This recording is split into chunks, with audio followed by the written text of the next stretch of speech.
Hi everyone, my name is Mona Rejas.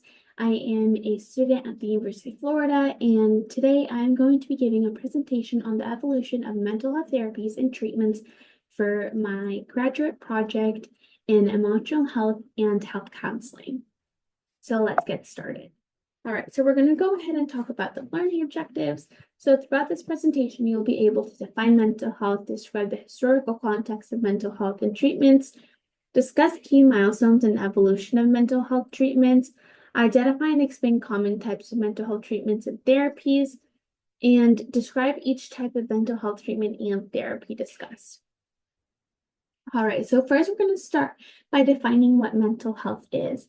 So mental health is a state of mental well-being that enables people to cope with the stresses of life, realize their abilities, learn well, and work well, and also contribute to their community. So mental health is a basic human right. It is crucial to the personal, community, and socioeconomic development of an individual, and mental health is more than the absence of mental disorders.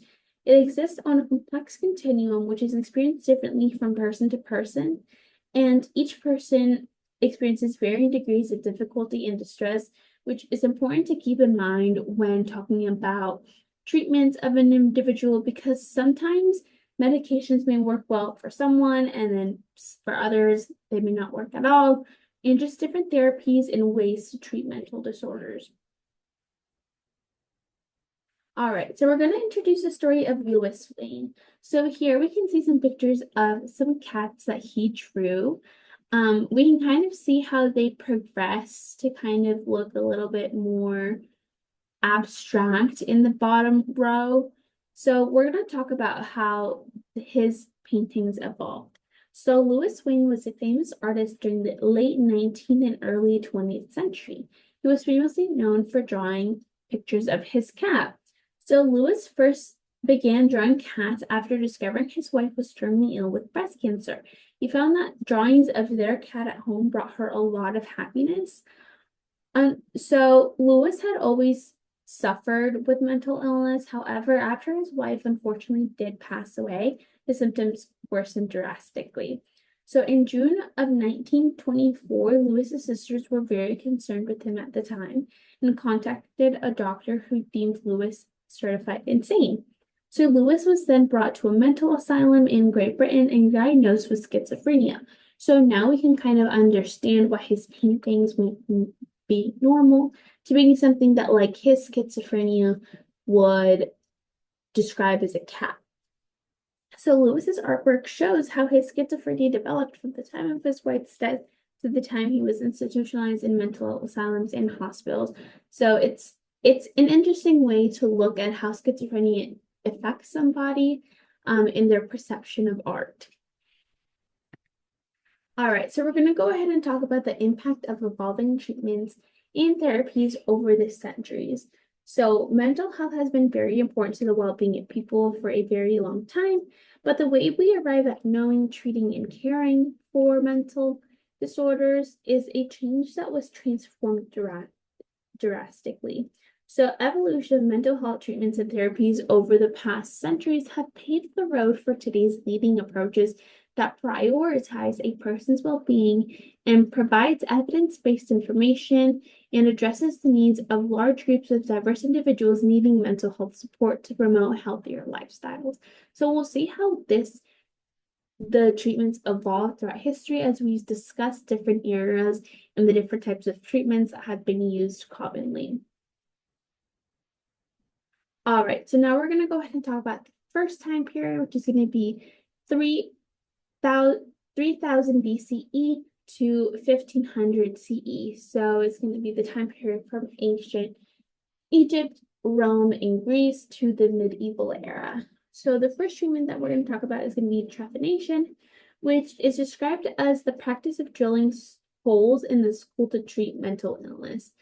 So in the top right picture, we're going to see an image of a skull that has a hole pierced through it. So basically, doctors would cut out a piece of the skull to relieve the so-called negative pressure that was built into the head, to relieve kind of the negative spirits that they believed were in there, and just overall what was they believed was causing mental disorders. Next, we're going to talk about, well, before I move on to that, the first remains of the practice of trepanation were discovered in a prehistoric area, specifically during the Neolithic era. So that time period is 3000 BCE. So now, bloodletting is a way of releasing the negative energy from the body by getting rid of what's so-called bad blood to help an individual regain sanity. It was performed mainly on the jugular veins and temporal arteries, and bloodletting is still practiced today with the use of leeches in certain cultures around the world. So next, we're going to talk about purging, which is the excretion of bodily waste and fluids by poisoning oneself and removing impurities. So individuals would ingest a substance called hellebore, which is a flower with poisonous properties, which were believed or which would induce vomiting once ingested. And doctors believe that the removal of the black and yellow bile within the body through vomiting would get rid of the body's negative energy. So they believe that the removal of black bile would help treat depressive symptoms, and the removal of yellow bile would help treat manic symptoms. Next, we're going to talk about the surgical practice, also known as a lobotomy, of cutting into the brain itself and removing the connection of the prefrontal cortex and the frontal lobes. So the section of the brain which is removed is responsible for personality expression and decision making.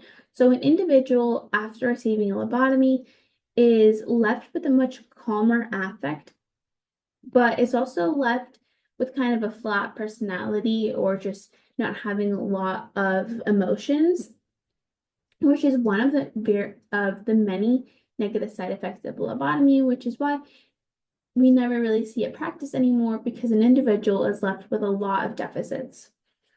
So now we're going to talk about flogging and flagellation, which is whipping up an individual's back to expel negative spirits. This was used as a very common form of punishment to treat people who were deemed insane, and also people who were believed to be witches or just like cursed with some sort of spirits.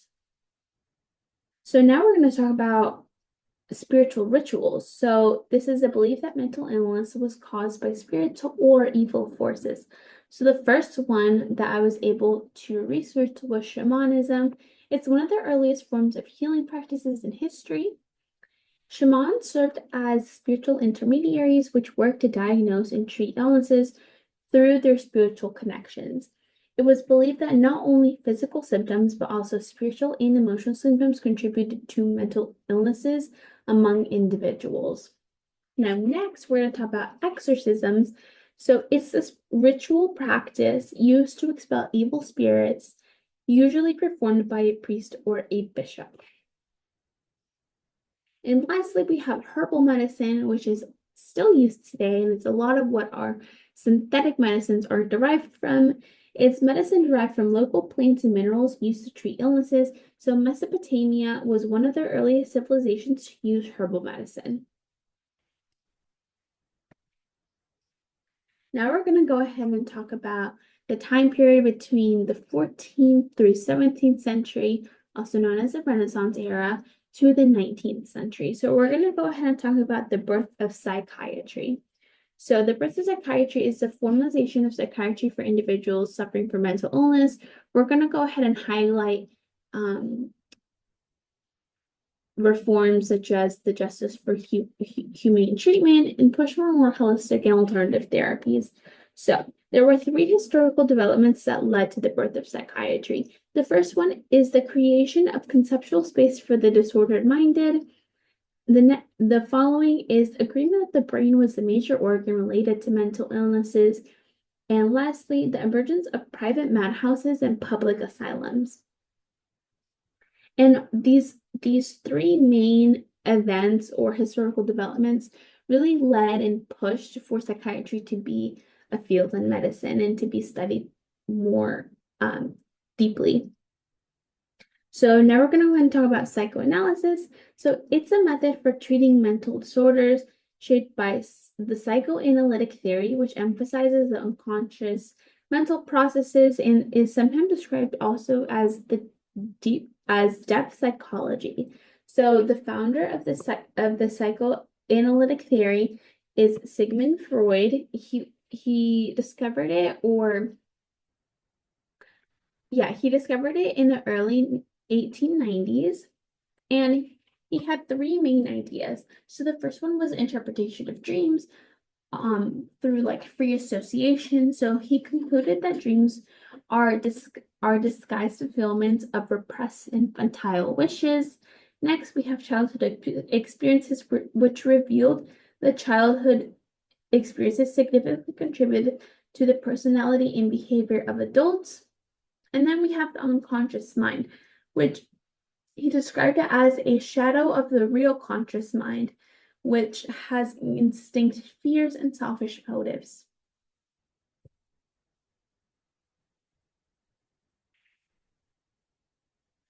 All right, now we're going to go ahead and talk about the early 19th century advances. So in the early 18th century is when private and public asylums were first recognized to help individuals suffering from mental illnesses. So this led to the reform of asylums for persons with mental and emotional disorders in the later 18th and 19th century. So in the 19th century, there was a big call for moral treatment of individuals in mental asylums. So two very important people, one of them being Thomas Kirkbride, developed what quickly became known as the Kirkbride Plan for how hospitals devoted to moral treatment should be built and organized. So this really helped formalize the treatment of individuals within these mental asylums. And then Dorothea Dix was an activist and reformer in the 19th century who called for moral treatment. So she really protested and fought for humane treatment of these individuals. Now, before the reform, there was previous poor treatment within the facilities, and private institutions were only for the wealthy or people who had money. After the reform, encouragement of moral treatment became more widely spread, and there were more public institutions for people of any socioeconomic status. Now we're going to talk about the 20th century. So first, we're going to talk about the medication revolution. So introduction of new drugs for people with mental illnesses and emotional disorders is what highlights the medication revolution. So neuroleptics, also known as antipsychotics, were the first generation of drugs used to treat mental disorders characterized by psychosis. So chlorpromazine, also known as thorazine, was the first synthesized neuroleptic used to treat schizophrenia in 1953. Now, following, we have antidepressants, which are used to treat depression and similar symptoms of anxiety. There are three common types of prescribed antidepressants that are used in medicine now. Obviously, there are much more, but these are just the most three common prescribed. We have selective serotonin reuptake inhibitors, also known as SSRIs. So fluoxetine was the first SSRI marketed in 1986, also known as Prozac, for depression. Next, we have serotonin norepinephrine reuptake inhibitors. And finally, we have norepinephrine dopamine reuptake inhibitors. So imipramine was the first synthesized in 1950 to treat schizophrenia, but was found to induce mania in patients. So it was no longer used for schizophrenia. But it was later discovered that it benefited patients with depression and anxiety disorders in 1955. So we can see kind of how trial and error in a lot of these medications were then used for future developments of newer medications. And we'll talk about that more in a little bit. All right, next we have electroconvulsive therapy. So ECT sends electrical shocks to the brain to induce seizures in patients suffering from severe mental illness. So originally, Italian psychiatrist Ugo Cerletti and his colleague Lucio Bini in 1939 introduced the practice of ECT after witnessing their epileptic patients have improved psychiatric symptoms when they experienced seizures. So they hypothesized that delivering electrical shocks to the brain could stimulate seizures and induce positive effects. So ECT is effective in treating severe depression, bipolar disorder, and certain types of schizophrenia. However, it is a very controversial treatment and has a lot of ethical concerns in the psychiatry community. But one of the main ethical concerns or controversial treatments that it may be is associated with memory loss and short-term reduction in learning, which some people may think it's beneficial for people suffering with severe depression, bipolar disorder, or certain types of schizophrenia. However, others may disagree. So it's still very controversial. Now we're going to go ahead and talk about the deinstitutionalization movement. So it aimed to reduce the number of people hospitalized in state institutions across the United States. There were three main beliefs: that mental hospitals were cruel and inhumane, there was hope for new medications that offered a cure for mental disorders, and the desire to save money. So this increased funding for community mental health centers. President Jimmy Carter in 1977 created a Presidential Commission on Mental Health. So the Mental Health Systems Act of 1980 was signed into effect by Jimmy Carter later throughout his presidency. It reaffirmed the priority for community mental health centers for underserved communities with chronic mental illnesses, and it emphasized planning and accountability for these community mental health centers to receive federal funding through performance contracts to determine if the center was indeed improving the mental health of its society. So the deinstitution movement basically wanted to keep people away from hospitals and away from asylums and kind of push towards a more community-driven way of treatment to help not only save money, but also provide better treatments for individuals.